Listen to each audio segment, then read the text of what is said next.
Kembali lagi bersama saya Dikir Pando Siombing, NIM 1219056. Oke, di sini saya akan menjelaskan tentang pengertian pasar monopoli, ciri-ciri, kelebihan dan kekurangan, serta sumber pasar monopoli. Pasar monopoli yaitu suatu bentuk pasar di mana hanya terdapat satu penjual yang menguasai pasar. Penentu harga pada pasar monopoli yaitu penjual atau sering disebut dengan monopolis. Biasanya dalam pasar monopoli, semakin sedikit barang yang diproduksi, semakin mahal pula harga barang tersebut. Begitu juga sebaliknya. Walaupun demikian, penjual juga memiliki keterbatasan dalam penetapan harga. Apabila penetapan harga terlalu mahal, maka biasanya orang akan menunda pembelian atau berusaha mencari atau membuat barang pengganti dan mencari di pasar gelap atau sering disebut dengan black market. Selanjutnya kita akan membahas tentang ciri-ciri pasar monopoli.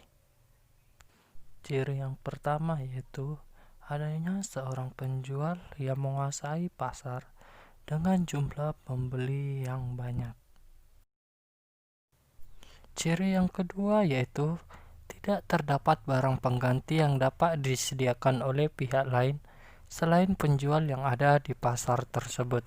Ciri yang ketiga yaitu terdapat hambatan dalam memasuki pasar.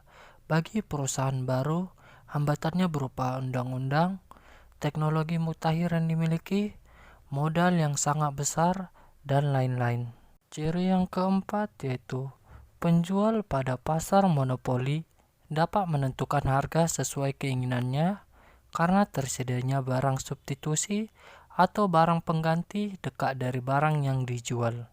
Dan ciri yang terakhir yaitu kurva permintaan di pasar sama dengan kurva permintaan yang dihadapi perusahaan monopolis. Berikut ini adalah contoh dari kurva pasar monopoli. Selanjutnya, kita akan membahas tentang kelebihan dan kekurangan dari pasar monopoli. Yang pertama, kita akan membahas kelebihan dari pasar monopoli. Perusahaan mampu melakukan penelitian dan pengembangan produk. Hal ini untuk dapat meningkatkan jenis dan mutu produk, karena perusahaan mendapat laba yang tinggi. Yang kedua, dapat meningkatkan daya saing perusahaan apabila monopoli dapat diperoleh karena kemampuan efisiensi. Yang ketiga, dapat lebih mudah untuk mengontrol kepentingan orang banyak apabila monopoli tersebut dilakukan oleh negara.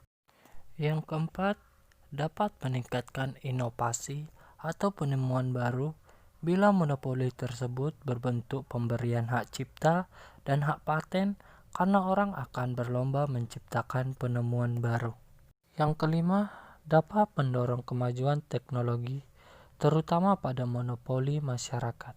Untuk mendapat kepercayaan masyarakat, perusahaan akan berlomba menggunakan teknologi yang baik agar mutu produknya dapat meningkat. Selanjutnya, kita akan membahas kekurangan monopoli. Yang pertama, perusahaan lain susah memasuki pasar monopoli sehingga pemegang pasar monopoli terus leluasa menguasai penjualan.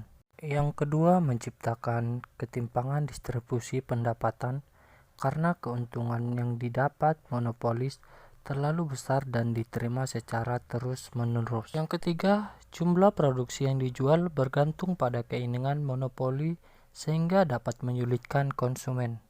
Yang keempat, bisa timbul eksploitasi terhadap pemilik faktor produksi karena dibayar dengan harga rendah dan eksploitasi terhadap pembeli karena penetapan harga jual yang tinggi.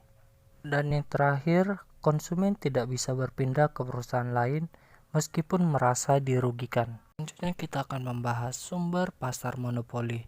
Yang pertama, ditetapkan hukum. Yang kedua, monopoli ilmiah. Yang ketiga, monopoli lisensi atau ada pihak yang mendaftarkan hak paten atas kekayaannya. Berikut adalah contoh dari pasar monopoli. Demikian video penjelasan penjelasan saya tentang pasar monopoli. Jangan lupa like and comment dan subscribe. Saya ucapkan terima kasih.